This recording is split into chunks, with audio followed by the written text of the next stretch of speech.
Hola, mi nombre es Ana Barbosa y hoy les estaré hablando sobre la materia de economía turística. En este video estaré explicando los 5 temas de la unidad 1 titulada Los fundamentos de la economía. Para empezar hay que definir la palabra economía y conocer la etimología de este concepto. La economía es una ciencia social que se encarga de estudiar todos los procesos relacionados a la extracción, producción, intercambio, distribución y al consumo de los bienes y servicios que conocemos. La palabra economía proviene del griego oikonomía, formado por las raíces oikos, que significa hogar, y nomos, que quiere decir administración, lo que se traducía originalmente como administración del hogar. Así que es importante comprender su origen, pues nos recuerda que la economía surgió en base a una necesidad tan cotidiana como lo era la administración de la vida doméstica. Los agentes económicos son los actores que participan en cualquier clase de actividad económica y son quienes toman decisiones sobre cómo usar los recursos disponibles. Primero tenemos a las familias, quienes son los principales consumidores de bienes y servicios para satisfacer sus necesidades. Proveen recursos productivos como ofrecer su trabajo a las empresas a cambio de un salario e interactúan con el gobierno a través del pago de impuestos y la recepción de servicios públicos. Luego tenemos a las empresas que transforman los recursos productivos en bienes y servicios para satisfacer la demanda. Generan empleos, pagan a las familias a cambio de sus recursos productivos como tierra, trabajo, capital, pagan impuestos al gobierno y también reciben los servicios públicos correspondientes para su funcionamiento. Por último está el gobierno, también conocido como Estado, que regula la economía mediante políticas públicas, leyes e impuestos. Proporciona bienes y servicios públicos como educación, salud, seguridad e infraestructura, recauda impuestos que utiliza para financiar sus actividades y políticas, y también mantiene la estabilidad económica para evitar crisis en el país. La economía abierta es aquella que mantiene intercambios de bienes y servicios con otros países. Además, no solo se limita al consumo interno, sino que también importa y exporta productos y puede recibir inversiones extranjeras. Por ejemplo, México es parte del Tratado México-Estados Unidos-Canadá, que permite la circulación de bienes y servicios entre los tres países. Además, México puede exportar los alimentos que produce a otros países, como el aguacate, tequila, la cerveza y el tomate. En cambio, la economía cerrada es aquella que no mantiene o restringe la importación y exportación de bienes y servicios con otros países. Depende principalmente de la producción y consumo interno y no participa activamente en el comercio internacional. Por ejemplo, tenemos a Cuba, que tiene un alto nivel de control estatal sobre su economía. Eso ha provocado que muchos alimentos como aceite, pollo, leche en polvo lleguen a Cuba mediante importaciones estatales muy controladas que no siempre alcanzan para toda su población, lo que genera desabasto. La macroeconomía estudia el funcionamiento global de la economía de un país o región, analizando los fenómenos económicos de forma agregada, es decir, como un conjunto, y se encarga de analizar indicadores económicos globales como el Producto Interno Bruto, la inflación, el desempleo, las crisis económicas, el crecimiento económico, la deuda privada y pública, balance de pagos, entre otros elementos. Mientras que la microeconomía estudia el comportamiento individual de los agentes económicos, como los inversores, las empresas, los consumidores, los trabajadores, y analiza elementos como la oferta y demanda, los precios, costos de producción, estructuras de mercado, entre otros. Ahora vamos con los recursos escasos, que son aquellos bienes o medios que existen en cantidades limitadas y que no alcanzan para satisfacer todos los deseos y necesidades humanas, porque esas son prácticamente ilimitadas. Algunos de los recursos más escasos que existen son el agua, los combustibles fósiles como el petróleo o el gas natural, minerales y las especies en peligro de extinción. El costo de oportunidad es muy importante para tomar decisiones, pues es el valor de la otra alternativa a la que se renuncia cuando se toma una decisión, es decir, son los posibles beneficios que se perderían al elegir la otra opción. Para determinar el costo de oportunidad, primero hay que identificar las alternativas posibles que tienes para usar ese recurso. Por ejemplo, invertir dinero en un negocio, en una cuenta de ahorro o en estudios. Luego hay que calcular el costo-beneficio esperado de cada alternativa y puede expresarse en dinero, en utilidad o como satisfacción o bienestar, o en resultados como aprendizaje o experiencia. Después hay que analizar cuál sería el retorno de cada opción, comparando las ventajas y desventajas.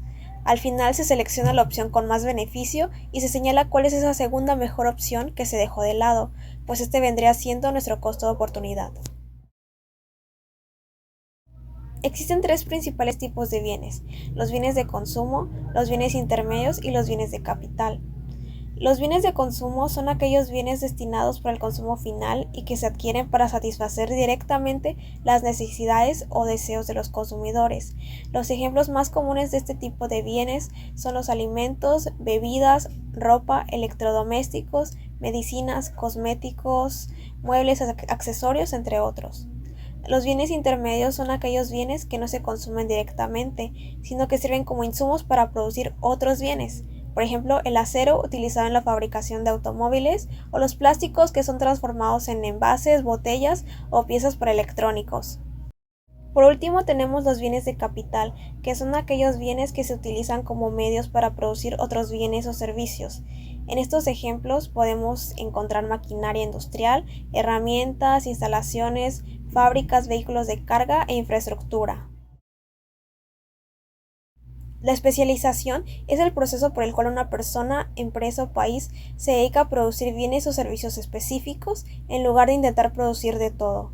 Esto sucede porque al concentrarse en lo que mejor saben hacer o en el área en donde tienen más conocimientos y recursos, pueden ser más eficientes y productivos. La especialización microeconómica se refiere a cómo individuos, empresas o sectores concentran sus recursos en producir un bien o servicio específico. Por ejemplo, un agricultor que se especializa en café en lugar de sembrar varios cultivos. Mientras que de forma macroeconómica se analiza cómo regiones o países enteros concentran su economía en ciertos sectores o industrias para competir en el mercado internacional. Por ejemplo, México, que se especializa principalmente en turismo y manufactura automotriz. El intercambio es el proceso mediante el cual las personas, empresas o países entregan un bien o servicio a cambio de otro, ya sea en especie con otro bien o servicio, o monetario, utilizando dinero como medio de pago. De esta forma se permite que cada persona u organización obtenga lo que no produce, cubriendo así más necesidades, y también facilita que cada quien se dedique a lo que hace mejor y luego obtenga lo demás mediante el comercio. Los factores de producción son los recursos fundamentales que se utilizan para producir bienes y servicios.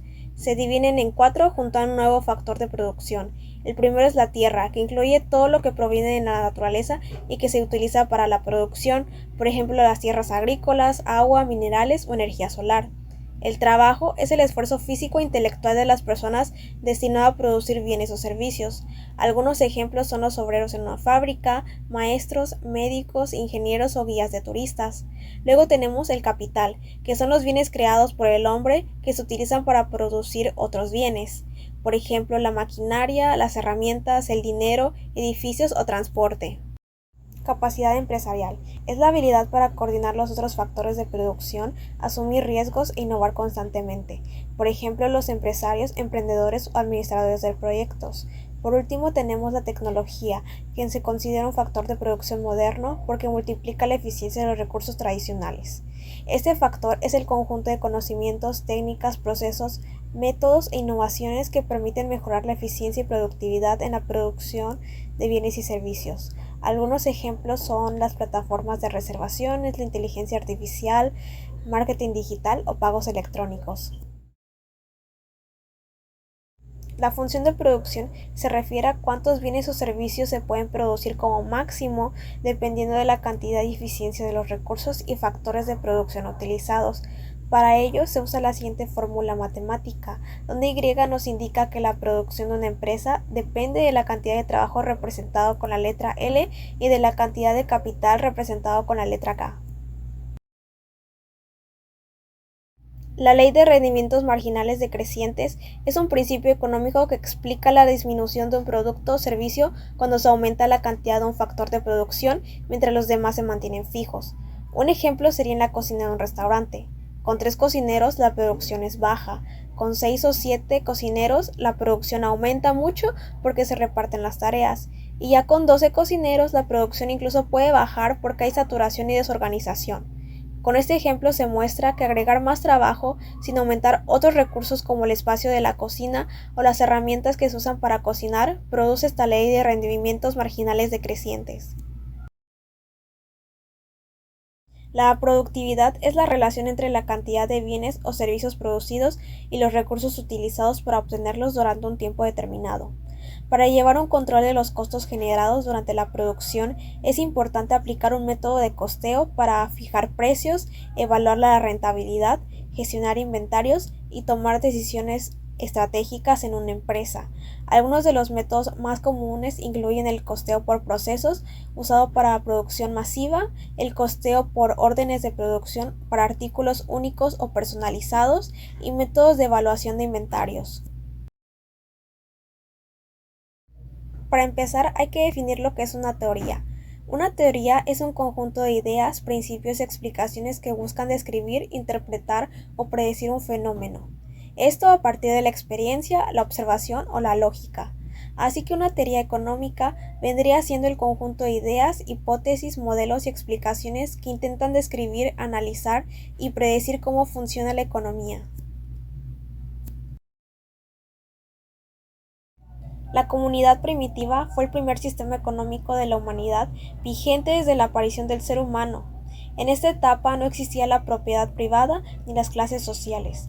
La economía se basaba en la caza, pesca y recolección, y lo producido se repartía de forma colectiva. El modo asiático de producción, descrito por Karl Marx, se desarrolló en las antiguas civilizaciones de Oriente como Egipto, Mesopotamia, India y China.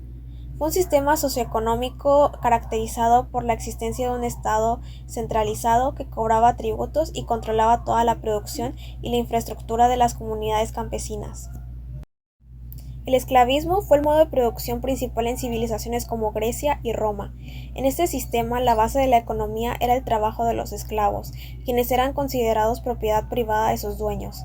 Existía una clara división social entre esclavistas y esclavos, y el progreso económico dependía de la explotación de esta mano de obra sin derechos. El feudalismo surgió en Europa durante la Edad Media. La economía se basaba en la agricultura y en la tierra como principal fuente de riqueza con un comercio limitado. Además, los señores feudales eran dueños de grandes extensiones de tierra y los siervos que trabajaban en ellas a cambio de protección y un lugar donde vivir. El mercantilismo, desarrollado entre los siglos XVI y XVIII, marcó el inicio de la economía moderna. Sus principales representantes fueron Jean Bodin, Thomas Moon y Jean-Baptiste Colbert. Esta corriente sostenía que la riqueza de una nación se mide por la acumulación de metales preciosos. Además, defendía el proteccionismo, las exportaciones y la intervención estatal en la economía. La fisiocracia, surgida en Francia en el siglo XVIII, con autores como François Quesnay y Anne-Robert Turgot, fue la primera escuela de pensamiento económico que intentó explicar la economía con base científica.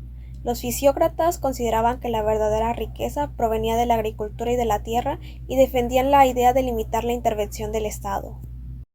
La etapa clásica, iniciada a finales del siglo XVIII con pensadores como Adam Smith, David Ricardo y Thomas Malthus, sentó las bases de la economía moderna. Defendían la libertad económica, el libre comercio y la mínima intervención del Estado. Además, sostenían que la libre competencia y el interés individual guiaban a un sistema eficiente de asignación de recursos. El marxismo, propuesto por Karl Marx y Friedrich Engels a mediados del siglo XIX, surge como una crítica al sistema capitalista. Explica la economía a partir de la lucha de clases y plantea que el capitalismo está destinado a ser reemplazado por un sistema socialista en donde se elimine el libre mercado de bienes y servicios para poder llegar a una sociedad sin clases sociales. La etapa neoclásica, iniciada hacia 1870 con autores como Alfred Marshall, Leon Walras, William Stanley Jevons y Carl Menger, se enfoca en el análisis del comportamiento individual dentro de la economía. También explica los precios a partir de la utilidad marginal y busca un equilibrio entre la oferta y la demanda usando las matemáticas. El keynesianismo, formulado por John Maynard Keynes durante la Gran Depresión de 1929, defiende la intervención del Estado con gasto público, inversión y políticas fiscales y monetarias para aumentar el empleo, la producción y promover el crecimiento económico. El monetarismo, impulsado en la segunda mitad del siglo XX por Milton Friedman y la Escuela de Chicago, criticaba estas ideas keynesianas. Según esta corriente, la inflación se produce cuando hay exceso de dinero en circulación, por lo tanto, el Estado debe reducirse a controlar la cantidad de dinero, dejando que el mercado funcione con la menor intervención posible.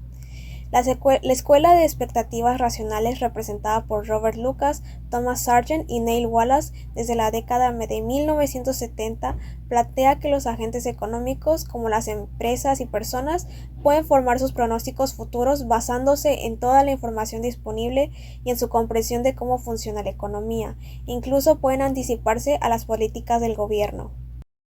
Finalmente, la globalización, que se intensifica desde finales del siglo XX hasta la actualidad, no es una teoría en sí, sino todo un proceso económico y social que describe la integración e interconexión de las economías, sociedades, culturas y tecnologías a nivel mundial.